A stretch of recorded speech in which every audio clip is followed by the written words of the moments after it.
Indian Constitution. Constitution is the fundamental law of a country which reflects the fundamental principles on which the government of that country is based. அதாவது constitution அப்படிங்கிறது வந்துட்டு ஒரு fundamental லா. அதை base பண்ணி தான் வந்துட்டு அந்த கண்ட்ரியோட கவர்மெண்ட்டு ஆக்ட் ஆகும். Historical background of constitution of India. First வந்துட்டு 395 ஆர்டிகல்ஸ் தான் இருந்துச்சு. இப்போ வந்து 440+ ஆர்டிகல்ஸ் இருக்குது. பார்ட்ஸில் வந்துட்டு முதல்ல 22 பார்ட்ஸ் இருந்துச்சு, இப்போ 25 பார்ட்ஸ் இருக்குது. ஷெட்யூல்ஸில் வந்துட்டு ஃபஸ்ட் 8 ஷெட்யூல்ஸ் இருந்துச்சு, இப்போ 12 ஷெட்யூல்ஸ் இருக்குது. நம்ம நாட்டை வந்துட்டு யூரோப்பியன்ஸ் தான் இன்வைட் பண்ணாங்க. அந்த எந்த ஆர்டரில் அப்படின்னு பார்த்தோம்னா Portuguese, touch, English, Danish, French. Portuguese 1498, touch 1605, English 1608. 1608 தான் வந்துட்டு ஜஹாங்கீர் கிட்ட வந்துட்டு தாமஸ் ரோ அப்படின்ற ஒருத்தர் வந்துட்டு பெர்மிஷன் வாங்குவார் இந்தியாவுக்குள்ளே ட்ரேட் பண்ணுறதுக்காக. அப்படி தான் 1608 இங்கிலீஷ் உள்ளே வருவாங்க. அடுத்தது டேனிஷ் 1620, ஃப்ரெஞ்ச் 1664.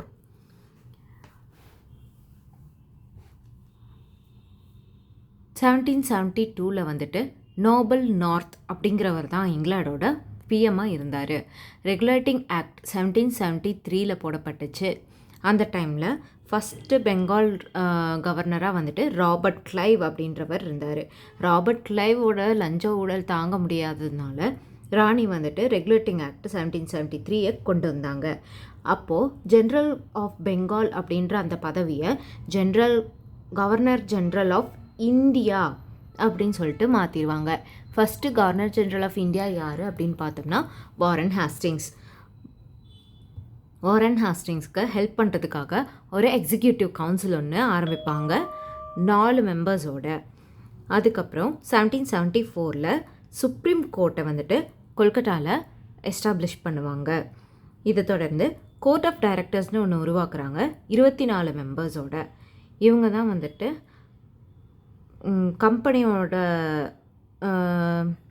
கம்பெனியோட நடவடிக்கைகளை கண்ட்ரோல் பண்ணுறதுக்காக உருவாக்கப்பட்டவங்க. இங்கே ஃபஸ்ட்டு சீஃப் ஜட்ஜு வந்துட்டு எலைஜா இம்பே. அதுக்கு அடுத்தது பிட்ஸ் இண்டியா ஆக்ட் 1784 தான் ஆரம்பித்தாங்க. பிட் அப்படின்றவர்னால தான் ஆரம்பிக்கப்பட்டுச்சு. பிட்டுன்றவர் வந்துட்டு இங்கிலாண்டோட ரொம்ப யங்கஸ்ட் பிஎம். இந்த ஆக்ட் வந்துட்டு கோர்ட் ஆஃப் டைரக்டர்ஸை இந்த ஆக்ட் வந்துட்டு அந்த கோர்ட் ஆஃப் டைரக்டர்ஸை 2 டிவைட் பண்ணுது. ஒன்று கோர்ட் ஆஃப் டைரக்டர்ஸ்னும் இன்னொன்று போர்ட் ஆஃப் கண்ட்ரோல்னும்.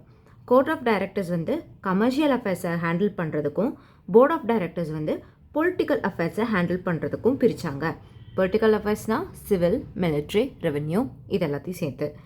எக்ஸிக்யூட்டிவ் கவுன்சில் வந்துட்டு ஒரு மெம்பரை முதல்ல 4 மெம்பர்ஸ் இருந்தாங்க வாரன் ஹாஸ்டிங்ஸுக்கு ஹெல்ப் பண்ணுறதுக்காக. இப்போ அதுலேருந்து ஒரு மெம்பரை வந்துட்டு ரிமூவ் பண்ணிவிட்டு இப்போ 3 மெம்பர்ஸ் தான் இருப்பாங்க. அதுக்கடுத்தது 1781 அமெண்டிங் ஆக்ட். 1781 amending act. இந்த ஆக்டை ஆக்ட் ஆஃப் செட்டில்மெண்ட் அப்படின்னு சொல்லுவாங்க. அதுக்கடுத்தது 1786 ஆக்ட். கார்ன்வாலிஸ் வந்துட்டு போடுவார். கார்ன்வாலிஸ் தான் வந்துட்டு அப்போது கவர்னர் ஜென்ரல் ஆஃப் பெங்காலாக இருப்பார். இவர் வந்துட்டு கமாண்டர் இன் சீஃப்க்கு வந்துட்டு டெசிஷன் மேக்கிங்கில் பெர்மிஷன் கொடுப்பாங்க. அந்த பவரை வந்துட்டு கமாண்டர் இன் சீஃப்க்கு டெசிஷன் மேக்கிங் பவரை கொடுப்பாங்க. அதுக்கு அடுத்தது வந்துட்டு சார்ட்டர் ஆக்ட் 1793 வந்துட்டு ட்ரேடு வந்துட்டு மோனோபோலியாக இருக்கணும் அப்படின்னு சொல்லிட்டு 20 வருஷத்துக்கு ஒரு ரூல் ஒன்று கொண்டு வருவாங்க. ஸோ இந்த சார்ட்டர் ஆக்ட்லேருந்து அடுத்து வர ஒவ்வொரு சார்ட்டர் ஆக்டும் 20 இயர்ஸ் டிஃப்ரென்ஸில் தான் இருக்கும்.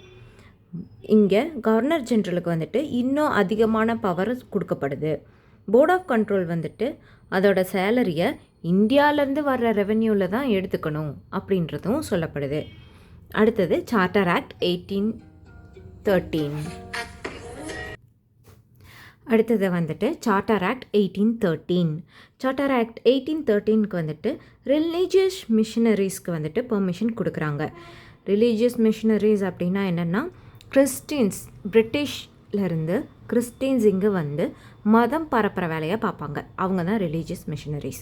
இந்த சார்ட்டர் ஆக்ட் 1813 தான் வந்துட்டு நம்ம எஜுகேஷனுக்காக 1,00,000 ரூபாயை டொனேஷனாக கொடுக்குறோம் அப்படின்னு சொல்லுவாங்க. இந்த டைமில் கவர்னர் ஜென்ரலாக இருந்தது வந்துட்டு லார்ட் ஹேஸ்டிங்ஸ் தான் கவர்னர் ஜென்ரல். இந்த சார்ட்டர் ஆக்டர் வந்துட்டு அகைன் 1793 இருந்து 20 இயர்ஸ் கழித்து 1813 20 இயர்ஸ் கழித்து 1833 வரைக்கும் நீளும் அப்படின்னு சொல்கிறாங்க. இந்த இடத்துல 1813 மோனோபோலி ஆஃப் ட்ரேடை வந்துட்டு அபாலிஷ் பண்ணுறாங்க. 1793 ட்ரேட் ஃபார் மோனோபோலி ட்ரேடை வந்துட்டு இன்ட்ரடியூஸ் பண்ணுறாங்க. அதே 20 வருஷத்தில் 1813 அந்த மோனோபோலி ட்ரேடை வந்துட்டு அபாலிஷ் பண்ணுறாங்க. டீ அப்புறம் சைனா கூட இருக்க ட்ரேடை தவிர, டீயும் சைனா கூட இருக்க ட்ரேடையும் தவிர மோனோபோலி ட்ரேடை அபாலிஷன் பண்ணுறாங்க. அதுக்கு அடுத்தது சார்ட்டர் ஆக்ட் 1833, 20 வருஷம் கழிச்சு 1833 சார்ட்டர் ஆக்டில் தான் வந்துட்டு சிவில் சர்வீஸ் எக்ஸாம்ஸ் வந்துட்டு லண்டனில் கண்டக்ட் பண்ணுறாங்க. இந்தியாவில் இல்லை, லண்டனில் சிவில் சர்வீஸ் எக்ஸாம்ஸை கண்டக்ட் பண்ணுறாங்க. இந்த டைமில் தான் வந்துட்டு கவர்னர் ஜென்ரல் ஆஃப் பெங்கால் அப்படின்றத கவர்னர் ஜென்ரல் ஆஃப் இந்தியா அப்படின்னு சொல்லிட்டு மாற்றுறாங்க. First governor general of India யார் அப்படின்னா வில்லியம் பென்டிங். அங்கே நம்ம பார்த்தது வாரன் ஹேஸ்டிங்ஸ், அவர் governor general of Bengal. First governor general of Bengal யாருன்னா Warren Hastings. First governor of Bengal யார் அப்படின்னாக்கா Robert Clive. First governor general of India யாருன்னு கேட்டால் வில்லியம் பென்டிங். அதுக்கடுத்து சார்ட்டர் ஆக்ட் 1853. இங்கே வந்துட்டு கவர்னர் ஜென்ரலோட வேலையை வந்துட்டு அந்த கவுன்சிலை வந்து ரெண்டாக செப்ரேட் பண்ணுறாங்க. ஒன்று லெஜிஸ்லேட்டிவ் அண்ட் எக்ஸிக்யூட்டிவ். இந்த ஆக்ட் தான் வந்துட்டு open competition system of selection and recruitment Indian civil சர்வன்ட்ஸ்க்கு இன்ட்ரடியூஸ் பண்ணுது. 1833 சிவில் எக்ஸாம்ஸ் வச்சாங்க, ஆனால் லண்டனில். இப்போது இந்தியன் சிவில் சர்வன்ட்ஸுக்கு இந்த எக்ஸாம்ஸை ஓப்பன் பண்ணுறாங்க. லெஜிஸ்லேட்டிவ் ஃபங்க்ஷன்ஸ் வந்துட்டு இந்தியன் லெஜிஸ்லேட்டிவ் கவுன்சில் வந்துட்டு மினி பார்லிமெண்ட் அப்படின்னும் கூப்பிடப்படுது. இதில் வந்து மொத்தம் 6 மெம்பர்ஸ் இருந்தாங்க. அதில் 4 மெம்பர்ஸ் வந்துட்டு ஆக்ரா, பாம்பே, பெங்கால் அண்ட் மெட்ராஸ்லேருந்து வந்திருப்பாங்க. மொத்தம் 6 மெம்பர்ஸ் லெஜிஸ்லேட்டிவ் கவுன்சிலில் இருப்பாங்க. லெஜிஸ்லேட்டிவ் கவுன்சிலை வந்துட்டு மினி பார்லிமெண்ட்டுன்னு கூப்பிட்றாங்க. லெஜிஸ்லேட்டிவ் கவுன்சில் எக்ஸிக்யூட்டிவ் ஃபங்க்ஷன்ஸ் எங்கேருந்து வந்துச்சு அப்படின்னா கவர்னர் ஜென்ரல் கவுன்சிலை வந்துட்டு 2ஆக பிரிச்சிருப்பாங்க, அங்கேருந்து தான் வந்துச்சு. 1854 மெக்காலே கமிட்டி வரும். மெக்காலே கமிட்டி என்ன அப்படின்னாக்கா, மெக்காலேன்றவர் இங்கிலீஷ் எஜுகேஷனை வந்துட்டு நம்ம இந்தியன்ஸுக்கு கொடுக்கணும் அப்படின்னு சொல்லி முன்மொழிவார் லண்டன் பார்லிமெண்ட்டில். மெக்காலே என்ன சொல்லியிருப்பார் அப்படின்னா, இந்தியனோட நாடி நரம்பு, ரத்தம், சதை, மூளை, திங்கிங், யோசிக்கிறது, சாப்பாடு எல்லாத்துலேயும் இங்கிலீஷ் கலந்துருக்கணும் அப்படின்றது 2 நிமிஷத்துக்கு மெக்காலே பேசியிருப்பார். சார்ல்ஸ் வுட் அப்படின்றவரோட ரிப்போர்ட் வந்துட்டு 1854 சப்மிட் பண்ணப்படுது. இந்த சார்ல்ஸ் வுட் ரிப்போர்ட் தான் வந்துட்டு இங்கிலீஷ் எஜுகேஷன் ஆஃப் இந்தியாவோட மேக்னா கார்ட்டா. இங்கிலீஷ் எஜுகேஷன் இந்தியாவோட மேக்னா கார்ட்டா எது அப்படின்னா சார்ல்ஸ் வுட்டோட ரிப்போர்ட்டு. அதுக்கப்புறம் government of India act 1858. Act for good government அப்படின்னு இதுக்கு இன்னொரு பேர் இருக்குது. Government of Indian act 1858. இதுக்கு இன்னொரு பேர் என்னென்னா ஆக்ட் ஃபார் குட் கவர்மெண்ட். இந்த ஆக்ட் வந்துட்டு என்ன பண்ணுச்சு அப்படின்னா ஈஸ்ட் இந்தியா கம்பெனியோட ரூலை வந்துட்டு அபாலிஷ் பண்ணிவிட்டு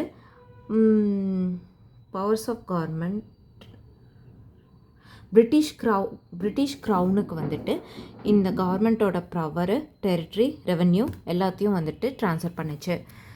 1858ஓட இந்த இந்தியன் கவர்மெண்ட் ஆஃப் இந்தியன் ஆக்டில் தான் வந்துட்டு ஈஸ்ட் இந்தியா கம்பெனி ரூலை அபாலிஷ் ஆச்சு, குயின் ரூல் ஸ்டார்ட் ஆச்சு. அதாவது பிரிட்டிஷ் க்ரௌன் ரூல்னு சொல்லுவாங்க.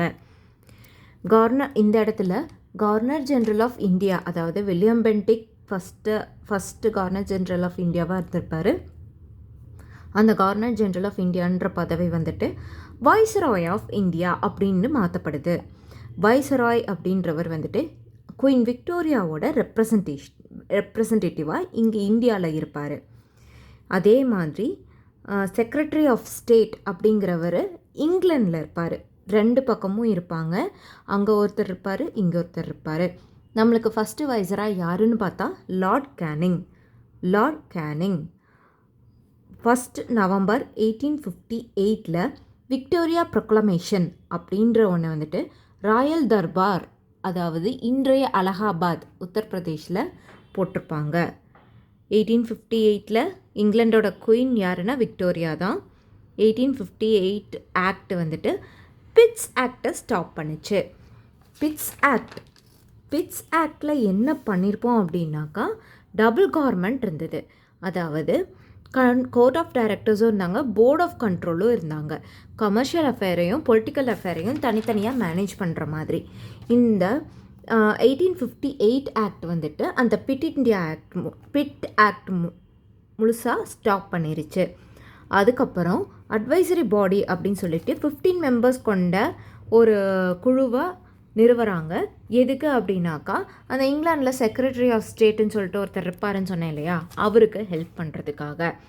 லார்ட் ஸ்டான்லி அவர் தான் வந்துட்டு இங்கே வைஸ்ராயாக இருந்தார்.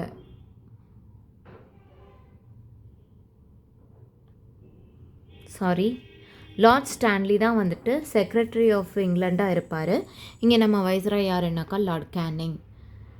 வைஸ்ராய் வந்துட்டு செக்ரட்டரி ஆஃப் ஸ்டேட்டுக்கு ஒரு ஏஜெண்ட்டாக இங்கேருந்து ஒர்க் பண்ணுவார். அதுக்கு அடுத்தது Indian council act 1861. Indian council act 1861 இங்கே தான் வந்துட்டு இந்தியன்ஸ் வந்துட்டு பெர்மிஷன் கொடுக்குறாங்க. இந்தியன்ஸ்க்கு லெஜிஸ்லேட்டிவ் கவுன்சில்லையும் எக்ஸிக்யூட்டிவ் ஃபங்க்ஷன்ஸ்லேயும் கலந்துக்கிறதுக்காக ஃபஸ்ட்டு பெர்மிஷன் எப்போ கொடுக்கப்படுது அப்படின்னா இந்தியன் கவுன்சில் ஆக்ட் 1861 தான் கொடுக்கப்படுது. இது வந்துட்டு போர்ட்ஃபோலியோ சிஸ்டத்தையும் ரெக்கக்னைஸ் பண்ணாங்க. போர்ட்ஃபோலியோ சிஸ்டம் அப்படின்னா இலாக்கா ஒதுக்கீட்டு முறை. இந்த இலாக்கா ஒதுக்கீட்டு முறையை லார்ட் கேனிங் வந்து 1859 கொண்டு வந்திருப்பார். இதில் எக்ஸிக்யூட்டிவ் கவுன்சிலில் வந்துட்டு ஃபஸ்ட்டு 5 மெம்பர்ஸ் இருந்தாங்க. அதுக்கப்புறம் 1874 6 மெம்பர்ஸாக மாற்றிருப்பாங்க. இந்த 6 பேர்த்துக்கும் தனித்தனியாக ஒவ்வொரு டிபார்ட்மெண்ட்டு கொடுக்கப்பட்டுச்சு. இவங்க 6 பேரும் வைஸ்ராய்க்கு கீழே தான் வேலை பார்ப்பாங்க. இந்த 6ன்ற நம்பர் வந்துட்டு மறுபடியும் 12 மாற்றப்பட்டுச்சு. அந்த 12ல் 3 பேர் வந்து இந்தியன்ஸ். யார் யார் அப்படின்னு பார்த்தோம்னா Raja of Banaras, Maharaja of Patiala, sir Dinkar Rao. 1862 வந்துட்டு இவங்களை செலக்ட் பண்ணியிருப்பாங்க. லெஜிஸ்லேட்டிவ் கவுன்சிலை வந்துட்டு மினி பார்லிமெண்ட்டுன்னு சொல்லுவாங்க. Legislative council in Bengal 1862, north western provinces வந்துட்டு 1886, பஞ்சாப் வந்துட்டு 1897, ordinance of viceroy with 6 months lifetime. Viceroy அப்படின்றவங்களோட பதவிக்காலம் எவ்வளோன்னு பார்த்தோன்னா 6 மாதம்தான். அதுக்கு அடுத்தது இந்தியன் கவுன்சில் ஆக்ட் 1892. இந்த 1892 இந்தியன் கவுன்சில் ஆக்டில் என்ன ஆகும் அப்படின்னாக்கா, indirect provision for election is used. அதாவது இன்டைரக்ட் எலெக்ஷன் வைப்பாங்க. இந்த இடத்துல ஃபினான்ஸ் மேட்டர்ஸில் பங்கு பெறுறதுக்கு இந்தியன்ஸுக்கு உரிமை அளிக்கப்படுது. இந்தியன்ஸ்க்கு பவர் கொடுக்கப்படுது. எதுலன்னா பட்ஜெட்டில் கொஷின்ஸ் கேட்குறதுக்கு. அதே மாதிரி அந்த எக்ஸிக்யூட்டிவ்ஸையும் கொஷின்ஸ் கேட்கலாம். மொத்தம் எத்தனை மெம்பர்ஸ் இருந்திருப்பாங்க அப்படின்னா 10லேருந்து 16 மெம்பர்ஸ் இருக்கணும். அந்த 10லேருந்து 16 மெம்பர்ஸ் எப்படின்னா அஃபிஷியல் அண்ட் நான் அஃபிஷியல்னு ரெண்டாக பிரிச்சிருப்பாங்க. அஃபிஷியல் மெம்பர்ஸ் எப்படின்னா அவங்களுக்கு பிரிட்டிஷ் பார்லிமெண்ட்டில் இருக்கிற அவங்களோட அத்தனை பவருமே அஃபிஷியல் மெம்பர்ஸ்க்கு இருக்கும். நான் அஃபிஷியல் மெம்பர்ஸ்க்கு எப்படின்னா அவங்க வந்து ஃபினான்ஸ் பற்றி எல்லாமே டிஸ்கஸ் பண்ணலாம். ஆனால் ஃபினான்ஸ் பில்ஸில் வந்துட்டு ஓட்டெடுப்பு நடக்கும்போது ஓட் பண்ணுறதுக்கான ரைட்ஸ் அவங்களுக்கு கொடுக்கப்படலை. இப்போ வந்துட்டு அவங்க அஃபிஷியல் மெம்பர்ஸ் அந்த 6 பேர் இருப்பாங்க. அஃபிஷியல் மெம்பர்ஸ் மொத்தம் 6 பேர். அவங்கள கொஸ்டின் பண்ணுறதுக்கான அதிகாரம் கொடுக்கப்படுது. ஆனால் இதே வந்து மற்ற விஷயங்களை பற்றி இவங்கக்கிட்ட எந்த கொஸ்டினும் நம்மளால் கேட்க முடியாது. இந்த நான் அஃபிஷியல் மெம்பர்ஸ் வந்துட்டு வேறு எந்த கொஸ்டினையுமே கேட்க முடியாது. ஃபினான்ஸில் மட்டும்தான் வந்து தலையிடணும் அப்படின்ற மாதிரி ஒரு பவர் கொடுக்கப்பட்டிருந்தது. அஃபிஷியல் மெம்பர்ஸ் மொத்தம் 6 பேர். அவங்க எப்படின்னா வைஸ்ராய் வந்து நாமினேட் பண்ணி ஆட் பண்ணியிருப்பாங்க அஃபிஷியல் மெம்பர்ஸை. இதே நான் அஃபிஷியல் மெம்பர்ஸ் வந்துட்டு 5 மெம்பர்ஸ் வைஸ்ராய் நாமினேட் பண்ணுவார். ஒருத்தர் வந்து சேம்பர் ஆஃப் காமர்ஸ் இன் கல்கட்டானால் நாமினேட் பண்ணப்படுவார். 4 பேர் வந்துட்டு இன்டைரக்ட் எலெக்ஷன் மூலிமா எடுக்கப்படுவாங்க. இன்டைரக்ட் எலெக்ஷன் எங்கேன்னா பெங்கால், பாம்பே, மெட்ராஸ்லேருந்து. இது வந்துட்டு நான் மெம்பர்ஸ் இங்கே இந்தியன் கவுன்சில் ஆக்ட் 1892 தான் வந்துட்டு நான் மெம்பர்ஸோட கவுண்டிங்கை இன்க்ரீஸ் பண்ணுச்சு. அதுக்கு அடுத்தது Indian council act 1909 Minto Morley reforms அப்படின்னு சொல்லுவாங்க. மின்டோ மார்லே ரிஃபார்ம்ஸ் அப்படின்னா என்ன? மின்டோ ஒருத்தர், மார்லே ஒருத்தர். மின்டோன்றவர் வைஸ்ராயாக இந்தியாவில் இருப்பார். மார்லே அப்படின்றவர் செக்ரட்டரி ஆஃப் ஸ்டேட்டாக இங்கிலாண்டில் இருப்பார். 2 பேரும் ஆட்சி பண்ணுவாங்க. இதில் இந்த இடத்துல அஃபிஷியல் மெம்பர்ஸ் வந்து 28ஆகவும் நான் அஃபிஷியல் மெம்பர்ஸ் வந்துட்டு எலக்ட்ரேட் மூலிமா 32, வைஸ்ராய் மூலிமா 5, chamber of commerce Kolkata and Bengal மூலிமா 2, அதுக்கப்புறம் இன்டைரக்ட் எலெக்ஷன் மூலிமா 12 பேர் தேர்ந்தெடுக்கப்படுவாங்க. இங்கே வந்துட்டு டோட்டல் கவுண்டிங் ஆஃப் நான் அஃபிஷியல் மெம்பர்ஸும் அஃபிஷியல் மெம்பர்ஸும் இன்க்ரீஸ் ஆகிருக்கு. எப்படி லெஜிஸ்லேட்டிவ் கவுன்சிலில் 10 to 16 இருந்த 1892 ஆக்டில் 10 to 16 மெம்பர்ஸ் தான் இருந்தாங்க. ஆனால் இங்கே வந்துட்டு 16 to 60 மெம்பர்ஸாக இன்க்ரீஸ் பண்ணுறாங்க. இந்த இந்தியன் கவுன்சில் ஆக்ட் 1909 அதாவது மின்டோ மார்லே ரிஃபார்ம்ஸ் தான் வந்துட்டு கம்யூனல் ரெப்ரசன்டேஷன் ஃபார் முஸ்லிம்ஸை வந்துட்டு இன்ட்ரடியூஸ் பண்ணுறாங்க.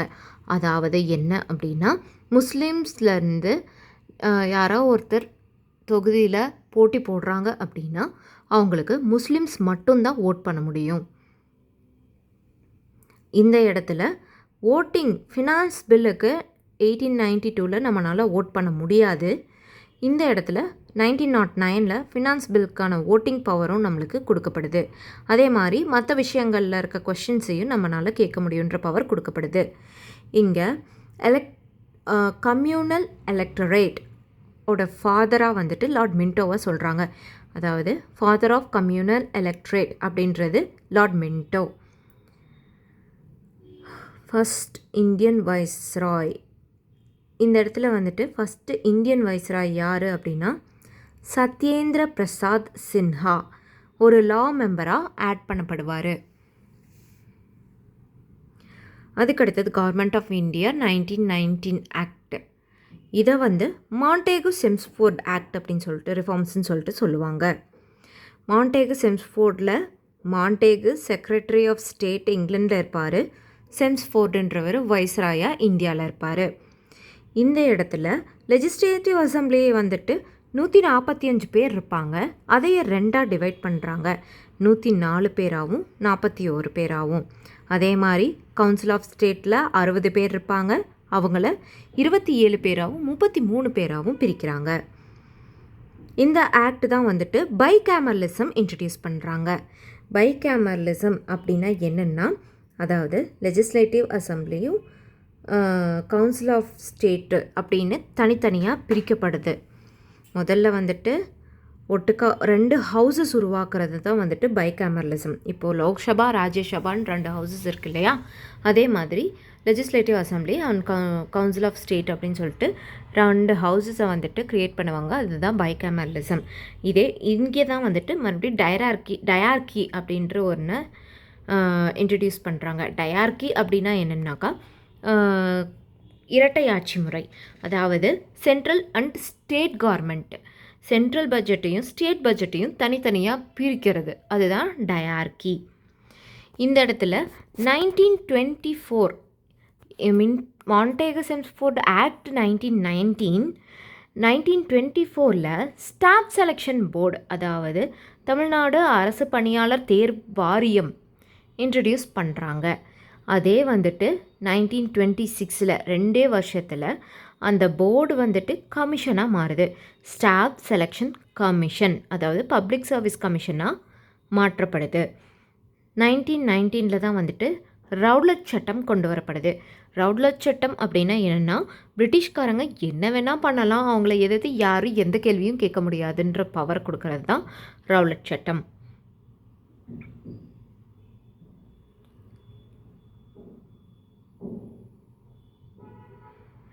அதுக்கு அடுத்தது government of India act 1935. Government of India act 1935 படி ப்ரொவின்ஷியல் லிஸ்ட்டு 3 லிஸ்ட்டு உருவாக்குறாங்க. Federal list, provincial list, concurrent list. இதில் ப்ரொவின்ஷியல் லிஸ்ட்டில் இருக்க சப்ஜெக்ட்ஸை வந்துட்டு 2ஆக பிரிக்கிறாங்க. ட்ரான்ஸ்ஃபர்டுன்னும் ரிசர்வ்டுன்னும். ட்ரான்ஸ்ஃபர்டில் என்ன வரும் அப்படின்னா எஜுகேஷன், அக்ரிகல்ச்சர், லோக்கல் கவர்மெண்ட், அந்த மாதிரி ரொம்ப பொதுப்படையான விஷயங்களை ப்ரொவின்ஷியல் லிஸ்ட்டில் வச்சுருப்பாங்க. அதாவது ட்ரான்ஸ்ஃபர்டில் வச்சுருப்பாங்க. ரிசர்வில் என்னென்ன வச்சுருக்காங்க அப்படின்னா prison, revenue, water, judicial, police, இதெல்லாம் வந்துட்டு ரிசர்வ்ட் லிஸ்ட்டில் கொண்டு வந்திருப்பாங்க.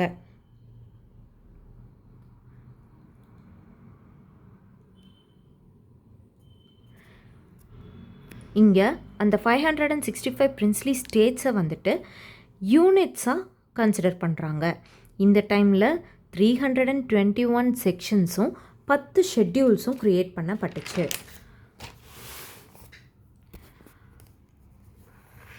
இந்த ஆக்ட், அதாவது 1935 ஆக்ட் தான் வந்துட்டு 1858 ஆக்டை அபாலிஷ் பண்ணுச்சு. அதாவது செக்ரட்டரி ஆஃப் ஸ்டேட் அண்ட் வைஸ்ராய்னு பிரித்தோம் இல்லையா, அதை வந்துட்டு அபாலிஷ் பண்ணுச்சு. இந்த ஆக்ட் டயார்கியையும் அபாலிஷ் பண்ணுச்சு. டயார்கி அப்படின்னாக்கா நம்ம சென்ட்ரல் கவர்மெண்ட், ஸ்டேட் கவர்மெண்ட்டுன்னு இருந்தது இல்லையா, அதையும் அபாலிஷ் பண்ணிருச்சு. ஆனால் இந்த டயார்கி முறை வந்துட்டு சென்ட்ரலில் மட்டும் எடுத்துக்கிட்டாங்க. இந்த 1935 ஆக்ட் தான் வந்துட்டு பைகேமரலிசத்தை 6 இடங்களில் வந்துட்டு 6 ப்ராவின்சஸில் வந்துட்டு மாகாணங்களில் வந்துட்டு இன்ட்ரடியூஸ் பண்ணாங்க. அந்த 6 என்னென்ன அப்படின்னா பெங்கால், சென்னை, மும்பை, யுனைடெட் ப்ராவின்சஸ், பீகார், அசாம். இதை தொடர்ந்து 1937 டெல்லியில் ஃபஸ்ட்டு ஃபெடரல் கோர்ட் வந்துட்டு உருவாக்கியிருப்பாங்க. ஃபெடரல் அப்படின்றது கூட்டாட்சின்ற வார்த்தை 1935 ஆக்டில் நிறையா இடத்துல யூஸ் பண்ணியிருந்தாலும் இப்போ நம்மளுக்கு இருக்க கான்ஸ்டியூஷன்லேயோ ப்ரியாம்பல்லையோ ஃபெட்ரல் அப்படின்ற அந்த வார்த்தை இல்லை. 1935 தான் வந்துட்டு ஆர்பிஐயை எஸ்டாப்ளிஷ் பண்ணியிருப்பாங்க, reserve bank of India. Reserve bank of இந்தியாவை வந்துட்டு 1934 ஆர்பிஐ ஆக்ட் மூலிமா தான் இன்ட்ரடியூஸ் பண்ணியிருப்பாங்க. அதாவது ஆர்பிஐ ஆக்ட் 1934, ஆர்பிஐ பேங்க் 1935. இந்த இடத்துல ஜாயிண்ட் பப்ளிக் சர்வீஸ் கமிஷனையும் எஸ்டாப்ளிஷ் பண்ணியிருப்பாங்க. அதுக்கடுத்தது Indian independence act 1947. Indian independence act இந்த டைமில் தான் வந்துட்டு அட்லி, பிரிட்டிஷோட பிஎம்மாக இருக்கிற அட்லின்றவர் 20 February 1947 அப்போது இந்தியாவுக்கு நாங்கள் விடுதலை கொடுத்துட்றோம். 30 June 1948, அதாவது 30 June 1948 அப்போது இந்தியாவுக்கு விடுதலை கொடுத்துட்றோம் அப்படின்ட்டு பிஎம் அட்லி சொல்லுவார்.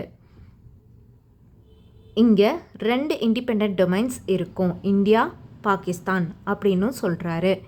அந்த டைமில் பெங்காலையும் பஞ்சாபையும் நம்ம இந்தியாவிலேருந்து பிரித்து கொடுக்கறதுக்காக ராட்க்ளிஃப் அப்படின்றவர் இந்தியாவுக்கு வருவார். ராட்க்ளிஃப் தான் நம்மளோட எல்லைகளை வரைஞ்சி கொடுத்தவர். ஃபஸ்ட்டு கவர்னர் ஜென்ரல் ஆஃப் இப்போது இவங்க வந்துட்டு நம்மளுக்கு இண்டிபெண்டன்ஸ் கொடுக்குறேன்னு சொல்லிட்டாங்களா. இப்போது first governor general of India யார் அப்படின்னு கேட்டால் லார்ட் மவுண்ட் பேட்டன். அதாவது first governor general of independent India. சுதந்திரம் வாங்கின இந்தியாவோட ஃபஸ்ட்டு கவர்னர் ஜென்ரல் யாருன்னா பிரிட்டிஷ்காரர் லார்ட் மவுண்ட் பேட்டன். அதே நம்ம இந்தியாவோட இந்தியன் கவர்னர் ஜென்ரல் ஃபஸ்ட்டு யார் அப்படின்னா ராஜாஜி.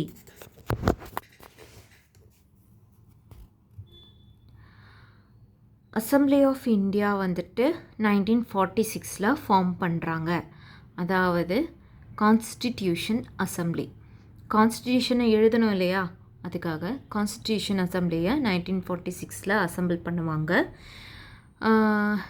டொமைன் ஆனால் இன்னுமே வந்து நம்ம இந்தியா வந்துட்டு குயினோட கண்காணிப்புக்கு அடியில் தான் இருக்கும். 1885 இந்தியன் காங்கிரஸ் உருவாக்கப்படும். செக்ரட்டரி ஆஃப் ஸ்டேட்டை வந்துட்டு மொத்தமாகவே அபாலிஷ் பண்ணிடுவாங்க.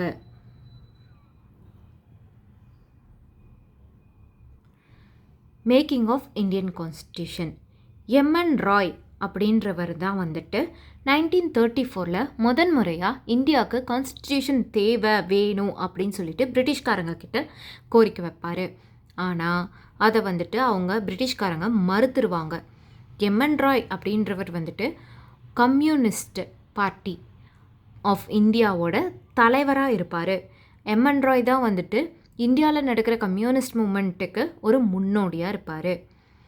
1930 அதை தொடர்ந்து அடுத்த வருஷம் 1935 வந்துட்டு இந்தியன் நேஷ்னல் காங்கிரஸ் வந்துட்டு ஒரு பார்ட்டியாக டிமாண்ட் வைப்பாங்க, எங்களுக்கு கான்ஸ்டியூஷன் வேணும் அப்படின்னு சொல்லிட்டு. ஆனால் அதையும் வந்து பிரிட்டிஷ்காரங்க ஏற்றுக்க மாட்டாங்க. அதுக்கடுத்து 1938 ஜவஹர்லால் நேரு வந்துட்டு யூனிவர்சல் அடல்ட் ஃப்ரான்ச்சைஸ் அப்படின்ற ஒரு முறையை யூஸ் பண்ணி எனக்கு கான்ஸ்டியூஷன் கொடுங்க அப்படின்னு சொல்லி கேட்பார். யூனிவர்சல் அடல்ட் ஃப்ரான்ச்சைஸ் அப்படின்னா என்னென்னா வயது வந்தோர் வாக்குரிமை. இதை தொடர்ந்து 1939 1945 வரைக்கும் செகண்ட் வேர்ல்டு வார் போகும், பிரிட்டிஷ்க்கும் ஜெர்மனிக்கும் நடுவில். இந்த இடத்துல அமெரிக்காக்காரன் பிரிட்டிஷோட நண்பனாக என்ன பண்ணுவான் அப்படின்னா, இந்தியாவில் இருக்கிறவங்கள நீங்கள் செகண்ட் வேர்ல்டு வாருக்கு யூஸ் பண்ணிக்கோங்க, அவங்களுக்கு கான்ஸ்டியூஷன் தரேன்னு சொன்னீங்கன்னாக்கா அவங்க வந்துடுவாங்க அப்படின்ற ஒரு ஐடியாவை கொடுப்பான். இதை தொடர்ந்து 1940 என்ன நடக்கும் அப்படின்னா, ஆகஸ்ட் ஆஃபர் அப்படின்ட்டு பிரிட்டிஷ்காரங்க, அதாவது லார்ட் லின் லித்கோ அப்படின்றவர் ஆகஸ்ட் ஆஃபர் அப்படின்னு ஒன்று நம்மளுக்கு ப்ரப்போஸ் பண்ணுவார். என்ன அப்படின்னா, இந்தியாவுக்குண்டான கான்ஸ்டியூஷனை நாங்கள் எழுதி தரோம், பிரிட்டிஷ்காரங்க எழுதி தரோம் அப்படின்னு சொல்லிட்டு 1940 லின் லித்கோ சொல்லுவார். ஆனால் அதை நம்ம ஏற்றுக்க மாட்டோம். 1942 கிரிப்ஸ் ப்ரப்போசல் வரும். கிரிப்ஸ் ப்ரப்போசல் அப்படின்னா, கிரிப்ஸ் மிஷன் அப்படின்னா என்னென்னா, அதே மாதிரி நாங்கள் கிரிப்ஸ் தலைமையில் ஒரு குழு வருவாங்க, அதில் பாதி பேர் பிரிட்டிஷ்காரங்களாகவும் பாதி பேர் இந்தியன்ஸாகவும் இருங்க, நாங்களும் வந்துட்டு உங்களுக்கு கான்ஸ்டியூஷன் எழுதி தரோம் அப்படின்னு சொல்லுவாங்க. ஆனால் இந்த கிரிப்ஸ் மிஷனையுமே வந்துட்டு ஏற்றுக்க மாட்டாங்க இந்தியன்ஸ். ஏன் அப்படின்னா, முஸ்லீம் லீகோட அந்த டெரிட்டோரியல் ஆம்பிஷன்ஸ்னால தான் வந்துட்டு இதுவுமே ரிஜெக்ட் ஆகிடும். அதுக்கடுத்தது 1946 கேபினட் மிஷன் வருவாங்க.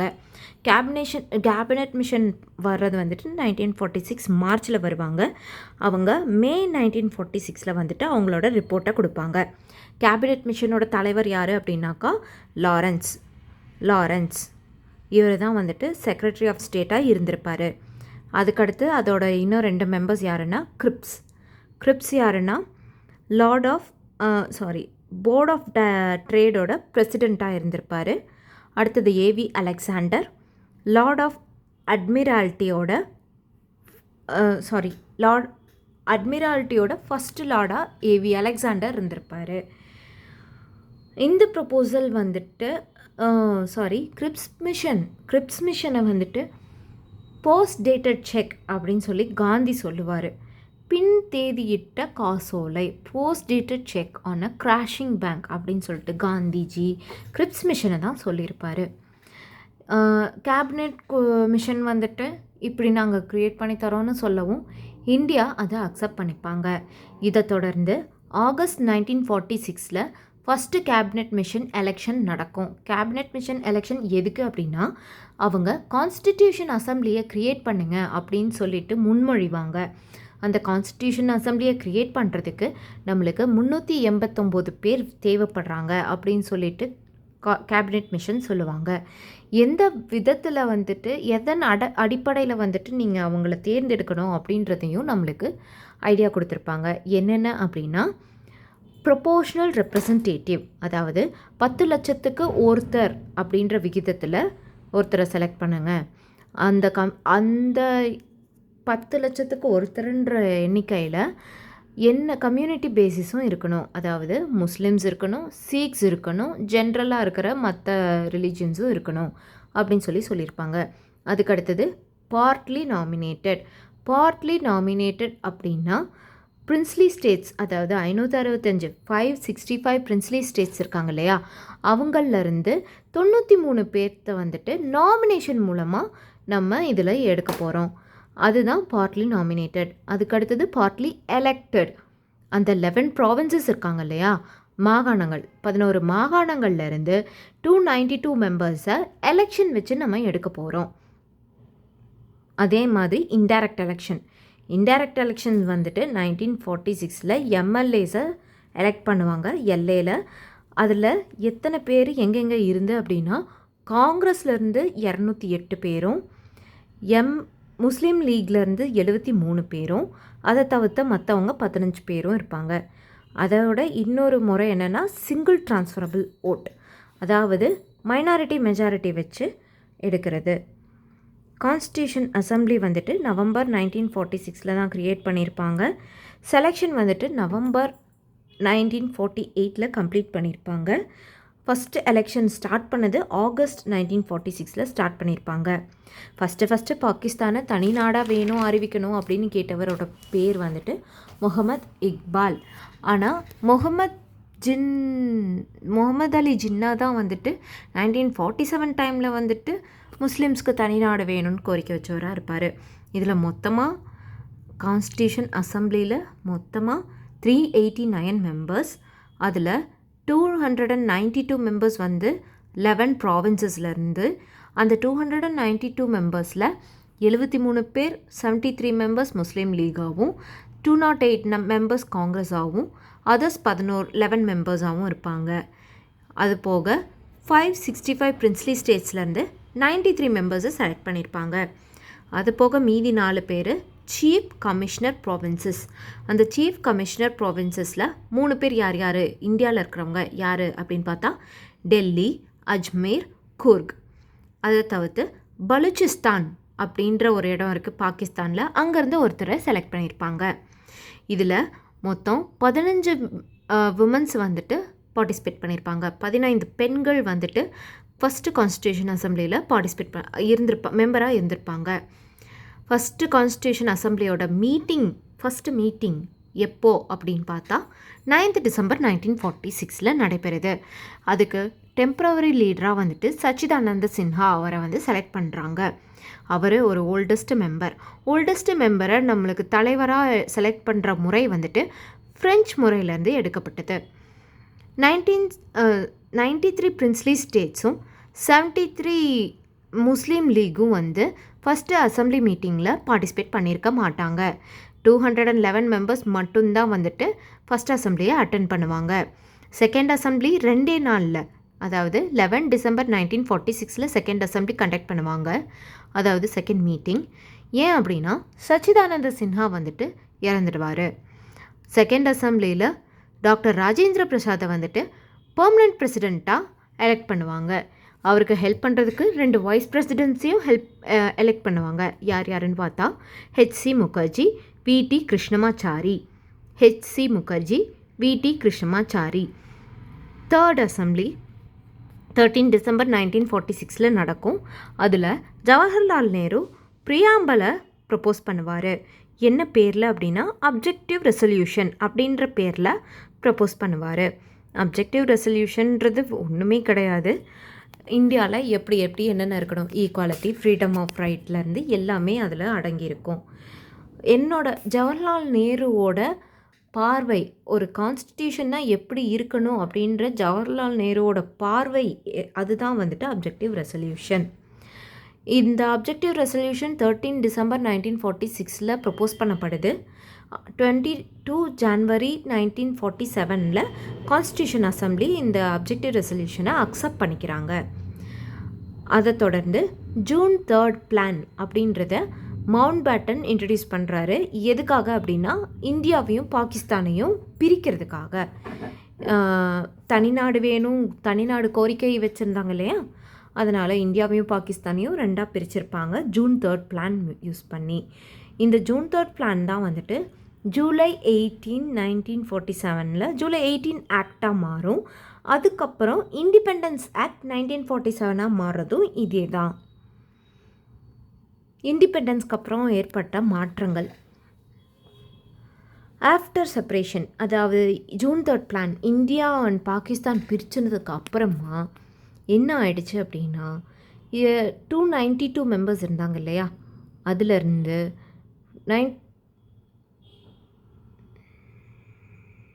389 மெம்பர்ஸ் இருந்தாங்க இல்லையா, அதுலேருந்து 23 பிரின்ஸ்லி ஸ்டேட்ஸும் 63 ப்ராவின்சஸ் மெம்பர்ஸும் 4 பிரிட்டிஷ் கமிஷனர் மெம்பர்ஸும் வந்துட்டு லீவ் ஆகிடுவாங்க, விலகிடுவாங்க. அப்படி அவங்கெல்லாம் போனதுக்கப்புறம் மீதி இருக்கிறது வந்துட்டு 299 மெம்பர்ஸ் தான் பேலன்ஸ் இருப்பாங்க. இந்த டைமில் கான்ஸ்டியூஷன் பிரிட்டிஷ் வந்து போயிட்டாங்க இல்லையா, கான்ஸ்டியூஷன் அசம்பிளி தான் வந்துட்டு இந்த டைமில் சாவரன் பாடியாக இருக்கும். சாவரன் அப்படின்னா என்னென்னா பவர் ஆஃப் இந்தியா, அதாவது வேறு யாரும் நம்மளை வந்து எந்த ரூலும் பண்ண முடியாதுன்ற பவருக்கு பேர் தான் சாவரன். கான்ஸ்டியூஷன் அசம்பிளி வந்துட்டு லெஜிஸ்லேட்டிவ் பாடியாக ஆவாங்க 17 நவம்பர் 1947. அப்போது அவங்க 2 ஃபங்க்ஷன்ஸை எடுத்துப்பாங்க. ஒன்று கான்ஸ்டியூஷன் பாடி, இன்னொன்று லெஜிஸ்லேட்டிவ் பாடி. 26 நவம்பர் 1949 இது பிரிக்கப்படுது.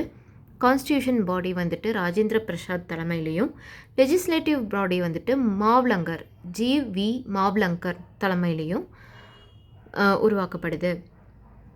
இதை தொடர்ந்து 22 ஜூலை 1947 வந்துட்டு நம்ம நேஷ்னல் ஃப்ளாக் அடாப்ட் பண்ணியிருப்போம்.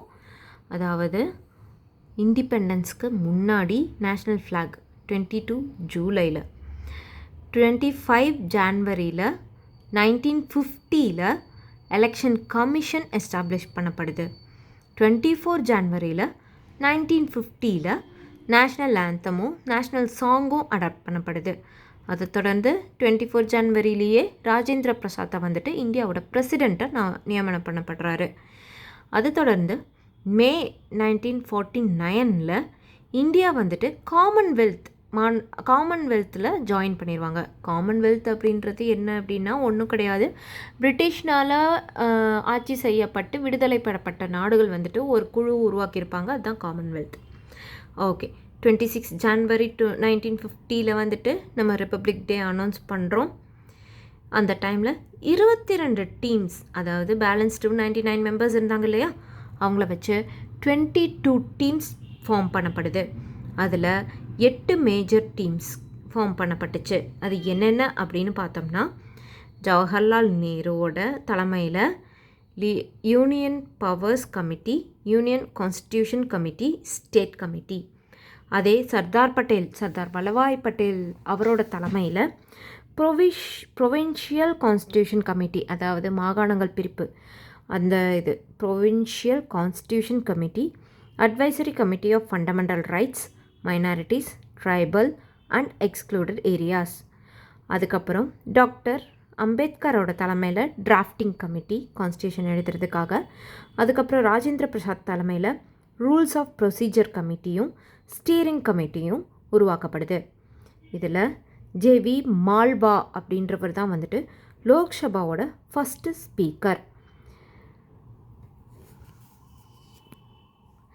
ஃபஸ்ட்டு டெம்பரவரி பிரசிடெண்ட், அதாவது கான்ஸ்டியூஷன் அசம்பிளியோட ஹெட் சச்சிதானந்த சின்ஹாவை ரெக்கமெண்ட் பண்ணவர் யார் அப்படின்னு பார்த்தோம்னா விபி கிருபாலனி.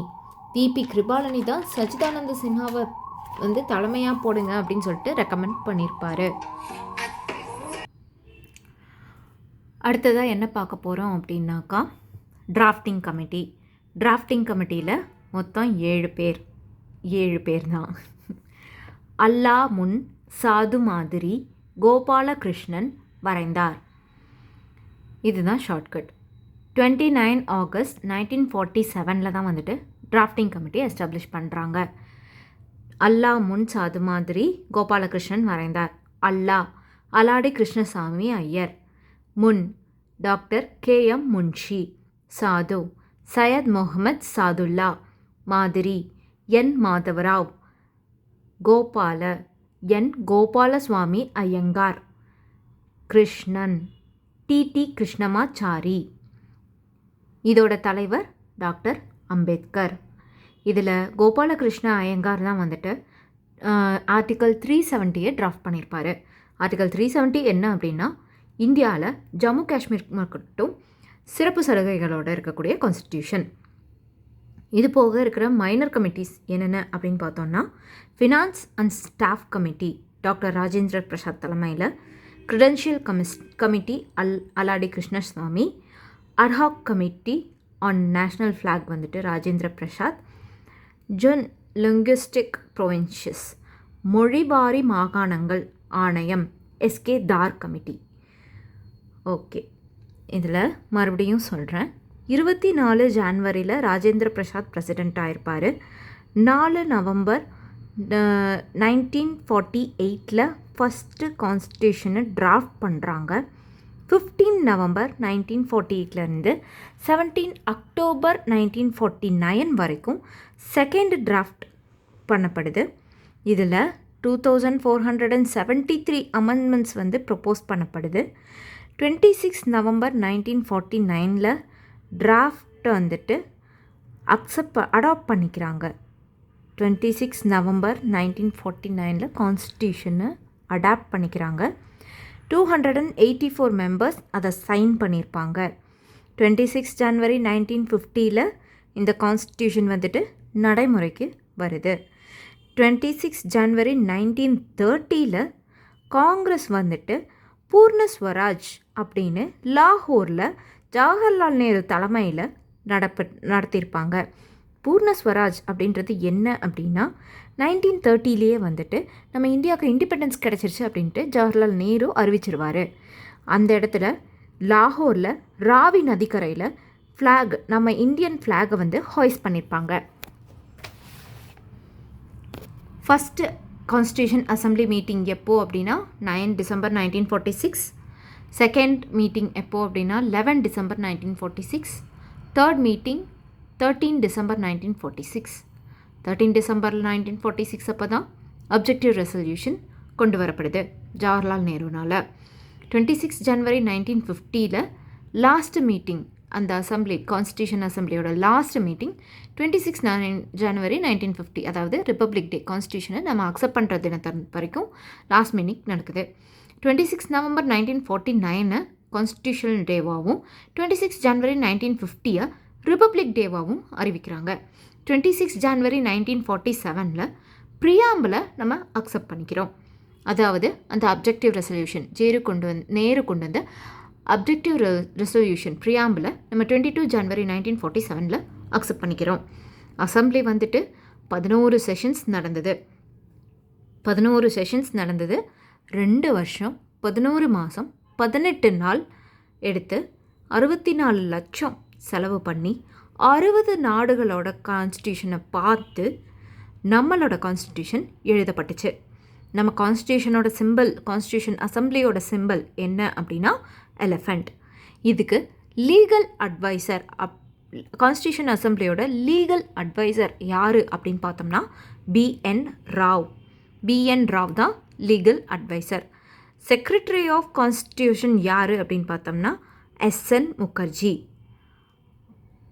கான்ஸ்டியூஷன் அசம்பிளியோட வைஸ் பிரசிடென்ட்ஸ் யாருன்னு பார்த்தோம்னா HC முகர்ஜியும் VT கிருஷ்ணமாச்சாரியும். செக்ரட்டரி ஆஃப் கான்ஸ்டியூஷன் அசம்பிளி யாருன்னு பார்த்தோம்னா எஸ்என் முகர்ஜி. சரியா? ஒரிஜினல் வெர்ஷன் ஆஃப் கான்ஸ்டியூஷன், அதாவது கையால் எழுதப்பட்ட கான்ஸ்டியூஷன், அதைய யார் டெக்கரேட் பண்ணாங்க, டிசைன் போட்டு டெக்கரேட் பண்ணது யார் அப்படின்னு பார்த்தாக்கா சாந்திநிகேதன். சாந்திநிகேதன், நந்த் லால் போஸ், நந்த் லால் போஸ், போஹர், ராம் மனோகர் சின்ஹா. போஹர் ராம் மனோகர் சின்ஹா. இதை கேலிகிராஃப் பண்ணது, அதாவது கையால் எழுதினது யார் அப்படின்னு பார்த்தோம்னா பிரேம் பிஹாரி நரேன் ரைசடா. பிரேம் பிஹாரி நரேன் ரைசடா. பிரேம் பிஹாரி நரேன் ரைசடா. அவர் என்ன ஃபார்ம் யூஸ் பண்ணியிருப்பார் அப்படின்னா இட்டாலிக் ஸ்டைலில் எழுதியிருப்பார். இதோட ஹிந்தி வெர்ஷனை யார் எழுதுனாங்க அப்படின்னு பார்த்தோம்னா வசந்த் கிருஷ்ண வைஷ்யா. வசந்த் கிருஷ்ண வைஷ்யா. பிட்ஸ் ஆக்ட் எப்போனா 1784. பிட்ஸ் ஆக்ட் எப்போனா 1784. ஃபஸ்ட்டு ரெகுலேஷன் ஆக்ட் எப்போ 1773. கவர்மெண்ட் ஆஃப் இந்தியா ஆக்ட் எப்போனா 1935ம் 1947ம். குயின் ரிவால்ட் எப்போ, அதாவது கிரேட் ரிவால்ட், நம்ம இந்தியாவில் நடைபெற்ற கிரேட் ரிவால்ட் எப்போ நடந்துச்சு அப்படின்னா 1857. பார்லிமெண்ட்ரி சிஸ்டம் எப்போ ஸ்டார்ட் பண்ணாங்க அப்படின்னா இந்தியா கவர்மெண்ட் ஆக்ட் 1853. அது கம்பெனி ரூல் எப்போ ரிமூவ் ஆச்சு அப்படின்னா 1858. பிளாசி போர் 1757, பக்சார் போர் 1764. 1764 தான் வந்துட்டு டிவைன் ரைட் வாங்கியிருப்பாங்க. டிவைன் ரைட்னா என்ன அப்படின்னா நம்ம டேக்ஸ் பிரிட்டிஷ்காரங்க நம்மக்கிட்டேருந்து டேக்ஸ் கலெக்ட் பண்ணுறதுக்கான ஒரு உரிமை. சைமன் கமிஷன் 1927 போடப்படும். இந்தியன் நேஷனல் காங்கிரஸ் 1885 உருவாக்கப்பட்டுச்சு. செகண்ட் வேர்ல்டு வார் எப்போ அப்படின்னா 1939 1945 வரைக்கும். ஆகஸ்ட் ஆஃபர் லின்லித்கோ எப்போ கொடுத்தாரு அப்படின்னா 1940. Grips mission 1942, cabinet mission 1946. June 3 பிளானை யார் கொடுத்தாங்க அப்படின்னா மவுண்ட் பேட்டன். பிரிட்டிஷ் எப்போ நம்மளுக்கு சுதந்திரம் கொடுக்கறதா அக்செப்ட் பண்ணிட்டாங்க அப்படின்னா 18 ஜூலை 1947. ஃபஸ்ட்டு லா மினிஸ்டர் யார் அப்படின்னா அம்பேத்கர். அடுத்தது ப்ரியாம்பிள். ப்ரியாம்பிள் அப்படின்றது என்ன அப்படின்னா நம்ம கான்ஸ்டியூஷனோட முகப்பு உரை. முகப்பு உரை. ப்ரியாம்பிள் அப்படிங்கிறதுல நம்ம கான்ஸ்டியூஷன் எப்படி இருக்க போகுது, என்ன பண்ண போகிறோம் அப்படின்ற அந்த மினிமல் வெர்ஷனை கொடுத்துருப்பாங்க. ப்ரியாம்பிள் எங்கேருந்து எடுக்கப்பட்டுச்சு அப்படின்னா அமெரிக்கன் கான்ஸ்டியூஷன்லேருந்து எடுக்கப்பட்டுச்சு. நேரு தான் அப்ஜெக்டிவ் ரெசல்யூஷன் மூலிமா ப்ரியாம்பிளை 13 டிசம்பர் 1946 கொண்டு வந்திருப்பார், ப்ரப்போஸ் பண்ணியிருப்பார். அதை 22 ஜனவரி 1947 கான்ஸ்டியூஷன் அசம்பிளி அக்செப்ட் பண்ணிப்பாங்க. ஃபண்டமெண்டல் ஃபிலாசபி ஆஃப் கான்ஸ்டியூஷன்னு இந்த அப்ஜெக்டிவ் ரெசல்யூஷனை நம்ம கூப்பிடுறோம். இந்த கமிட்டி இப்படி ப்ரியாம்பிளை அக்செப்ட் பண்ணப்போ சாவரின், டெமோக்ராட்டிக், ரிப்பப்ளிக் அப்படின்ற 3 கோட்பாடுகளை அக்செப்ட் பண்ணியிருப்பாங்க. இது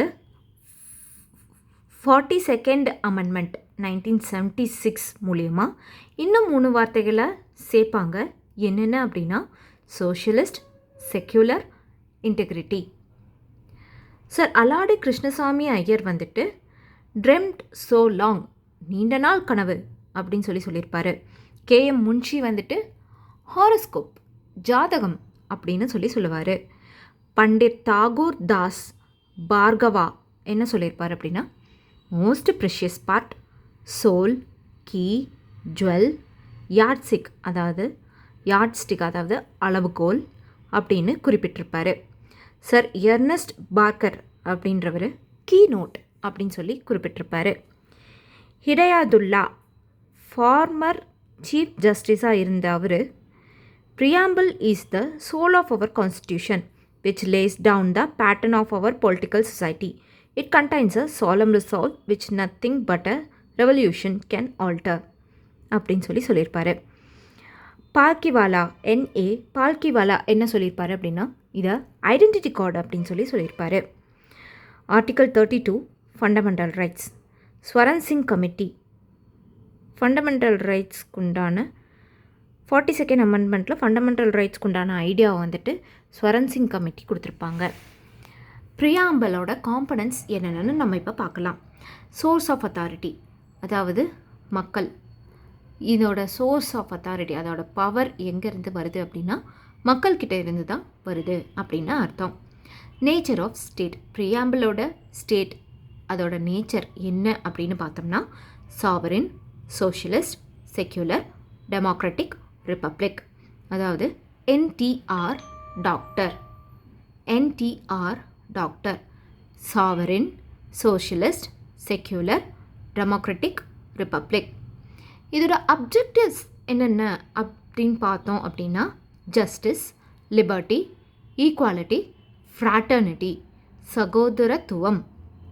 ஜஸ்டிஸ், லிபர்ட்டி, ஈக்குவாலிட்டி, ஃப்ராட்டர்னிட்டி.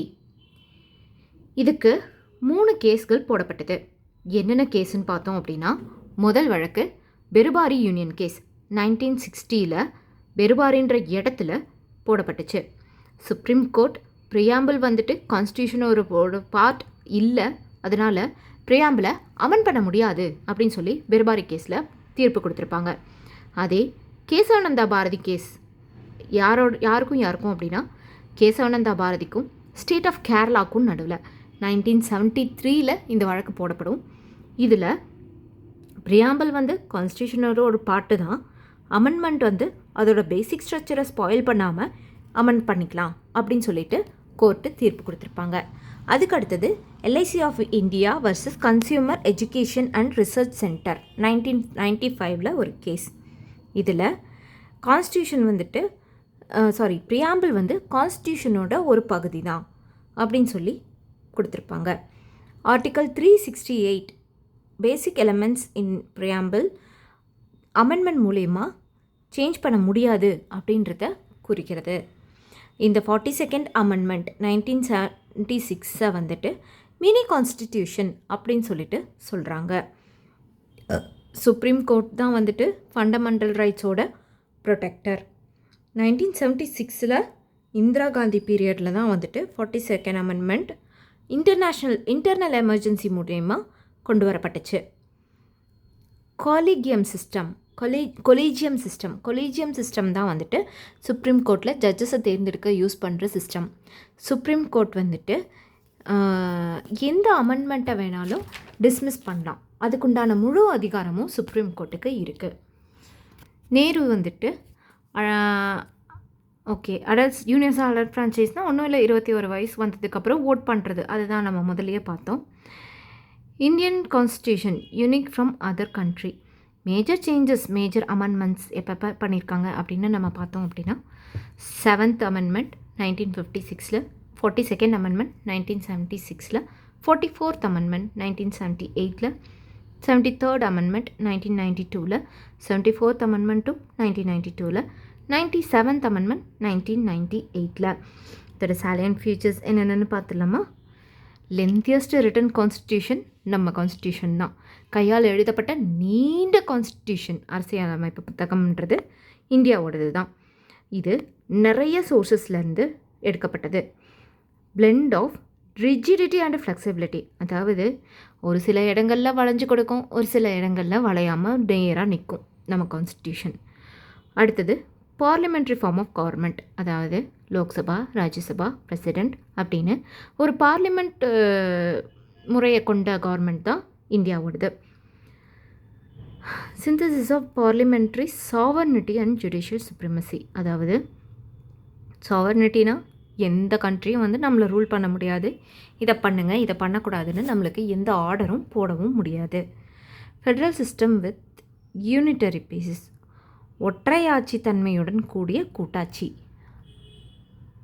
அதாவது சென்ட்ரல் தான் பேசிக், ஆனால் ஸ்டேட் கவர்மெண்ட்டுக்கும் இங்கே பவர் இருக்கும். Integrated and independent judiciary. அப்புறம் single citizenship, fundamental rights, directive principles of state policy, fundamental duties, universal order franchise, independent body, secular state, three-tier government, central, state, local, emergency provisions, cooperative societies. இதெல்லாம் தான் வந்து salient features. America தான் வந்துட்டு first return கான்ஸ்டியூஷனை கொண்டது. British எழுதப்படாத கான்ஸ்டியூஷனை கொண்டது. India constitution 2021 படி 2021 data படி 448 பேஜஸை கொண்டது. 1,17,369 வேர்ட்ஸை கொண்டது. யார் எழுதுனா? பிரேம் பிஹாரி நரேன் ரைசரா. ஃபேக்டர்ஸ் பார்ப்போமா? Geographical factor, historical factor, single constitution for both center and state, dominance of legal luminaries, வல்லுநர்கள் in the constitution assembly. இது வந்துட்டு நம்ம கான்ஸ்டியூஷன் வந்துட்டு பல்வேறு நாடுகள், அதாவது 60 நாடுகளை கொண்டு எடுக்கப்பட்டதுன்னு சொன்னோம் இல்லையா? அதில் எது எது எங்கெங்கேருந்து எடுக்கப்பட்டிருக்கு அப்படின்றதையும் ஒருட்டு நம்ம பார்த்துடலாம். டாக்டர் அம்பேத்கர் வந்துட்டு இதைய ransacking all the constitution of the world, நம்ம கான்ஸ்டியூஷனை ransacking all the constitution of the world, ransacking கான்ஸ்டியூஷன்னு சொல்கிறாரு. ரான்சாக்கிங் கான்ஸ்டியூஷன் அப்படின்னா மற்ற நாடுகளின் கான்ஸ்டியூஷன்லேருந்து திருடப்பட்ட கான்ஸ்டியூஷன் நம்மளது அப்படின்னு சொல்கிறாரு. ஃபஸ்ட்டு இந்தியன் கவர்மெண்ட் ஆக்ட் 1935 நம்ம ஒரு 9 விஷயத்தை எடுத்திருப்போம். என்னென்ன அப்படின்னு பார்த்தோம்னா, federal provisions of office of governor, judiciary, public service commission, emergency provisions, administrative details, major source of Indian constitution, federal schemes, state and joint public service. அடுத்தது பிரிட்டிஷ்கிட்டேருந்து என்னென்ன எடுத்திருக்கோம் அப்படின்னு பார்த்தா, parliamentary government system, single citizenship, rule of law, cabinet system, legislative procedure, prerogative rights, அதாவது இடைக்கால தடை ஆவணம், ஸ்டே ஆர்டர் வாங்குகிறோம் இல்லையா, அதுதான் அது. அப்புறம் பைகாமரலிசம், அதாவது லோக்சபா அண்ட் ராஜ்யசபான்னு பிரிக்கிற பைகாமரலிசம்.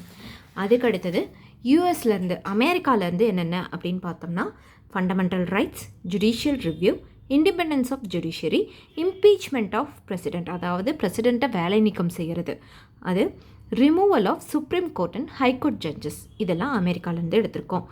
ஐரிஷ்லேருந்து என்ன எடுத்திருக்கோம் அப்படின்னா, DPSP, directive principles of state policy, டிபிஎஸ்பியும் nomination of members of Rajya Sabha method of election of the president, அதாவது பிரசிடெண்ட்டையும் ராஜ்யசபா மெம்பர்ஸையும் நம்ம இன்டைரக்ட் எலெக்ஷன் மூலிமா எலெக்ட் பண்ணுறோம். அந்த மெத்தடை வந்து நம்ம ஐரிஷ்லேருந்து தான் எடுத்திருப்போம். அடுத்து கனடாவிலேருந்து என்ன எடுத்திருக்கோம் அப்படின்னு பார்த்தா, federation with a strong centre, கூட்டாட்சி, சென்டர்னால் ஸ்ட்ராங்காக இருக்கும். அடுத்தது residuary powers with a centre, concurrent list, appointment of state government by centre, advisory jurisdiction of supreme court. இதெல்லாம் வந்துட்டு கனடாவிலேருந்து எடுத்திருப்போம். அடுத்து ஆஸ்திரேலியாவிலேருந்து என்ன எடுத்திருக்கோம் அப்படின்னு பார்த்தா, freedom of trade and commerce, joint sitting of 2 houses of parliament, concurrent list. ஆக்சுவலாக concurrent list வந்துட்டு கனடா தான் வரும்னு நினைக்கிறேன்.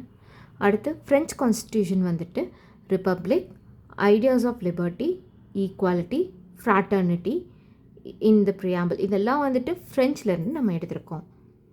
ஆனால் உண்மையாக இதை சொன்னது வந்துட்டு விவேகானந்தர் சொன்னதாக தான் வந்துட்டு அம்பேத்கர் நம்மக்கிட்ட சொல்லியிருக்காரு. அடுத்து யூஎஸ்எஸ்ஆர், அதாவது Russia, fundamental duties, ideas of justice, social justice, economical justice, political justice. இதெல்லாம் வந்து நம்ம ரஷ்யாவிலேருந்து எடுத்திருக்கோம். ரஷ்யா ஒரு கம்யூனிஸ்ட் நாடு. அடுத்து ஜெர்மனியில் வந்துட்டு national emergency, no fundamental rights for people, அதாவது நேஷ்னல் எமர்ஜென்சியை வந்து நம்ம ஜெர்மனிலேருந்து எடுத்திருக்கோம். அடுத்து சவுத் ஆஃப்ரிக்காவில் அமெண்ட்மெண்ட் ஆஃப் த கான்ஸ்டியூஷன், அந்த கான்ஸ்டியூஷனை அமெண்ட் பண்ணுறதுக்கான ப்ரொசீஜர் என்னென்ன அப்படின்றத ஆஃப்ரிக்காவிலேருந்து தான் எடுத்திருக்கோம். அடுத்து எலெக்ஷன் ஆஃப் த அப்பர் ஹவுஸ்ன்றது வேறு ஒன்றுமே கிடையாது, ராஜ்யசபா தான். அடுத்து ஜப்பான்லேருந்து ஃபங்க்ஷன்ஸ் ஆஃப் சுப்ரீம் கோர்ட் என்ன மாதிரி ஃபங்க்ஷன் பண்ணணும் அப்படிங்கிறத வந்துட்டு ஜப்பான்லேருந்து எடுத்திருக்கோம்.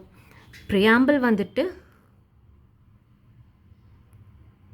யார் வரைஞ்சிருப்பாங்க அப்படின்னு பார்த்தா பயோஹர் ராம் மனோகர் சின்ஹா. அதை அப்ரூவ் பண்ணது Nandalal Bose. Okay, supreme court தான் வந்துட்டு கான்ஸ்டியூஷனோட கார்டியன் அப்படின்னு சொல்லிட்டு அம்பேத்கர் சொல்லுவார். He also said it was a heart and soul of constitution. Heart and soul of constitution அப்படிங்கிறத வந்துட்டு ஹிரே அப்துல்லா சொல்லுவார். கமிட்டி ஃபங்க்ஷன்ஸ் ஆஃப் கான்ஸ்டியூஷன் வந்துட்டு மாவ்லங்கர்னால் ஹெட் பண்ணப்பட்டுச்சு. டிராஃப்டிங் கமிட்டி வந்துட்டு 1947 ஆகஸ்ட் 29 உருவாக்கப்பட்டுச்சு அம்பேத்கர் தலைமையில். நான் காங்கிரஸ் மெம்பர், அம்பேத்கர் வந்து ஒரு நான் காங்கிரஸ் மெம்பர், அவர் காங்கிரஸ் கிடையாது. 1935 கவர்மெண்ட் ஆக்ட் ஆஃப் இந்தியா வந்துட்டு ஃபஸ்ட் வேர்ல்டு ஃபெடரேஷன் அப்படின்னு சொல்கிறாங்க. ஃபெடரேஷன் அதாவது கூட்டாட்சி அப்படின்ற வார்த்தை முதல்ல எங்கே தோணுச்சு அப்படின்னா 1935 இந்தியன் கவர்மெண்ட் ஆக்டில் தான். ப்ரொவின்ஷியல் கான்ஸ்டியூஷனல் கமிட்டியோட ஹெட் வல்லபாய் பட்டேல். ராஜேந்திர பிரசாத் வந்துட்டு பிரசிடெண்ட் ஆஃப் இந்தியாவாக எலெக்ட் பண்ணப்படுறாரு. கான்ஸ்டியூஷன் அசம்பிளி வந்துட்டு 24 ஜனவரி 1950 லாஸ்ட் மீட்டிங் 26 ஜனவரிப்பா. ராஜேந்திர பிரசாத் வந்துட்டு 26 நவம்பர் 1947 ப்ரியாம்பிளை அக்செப்ட் பண்ணிக்கிறாங்க.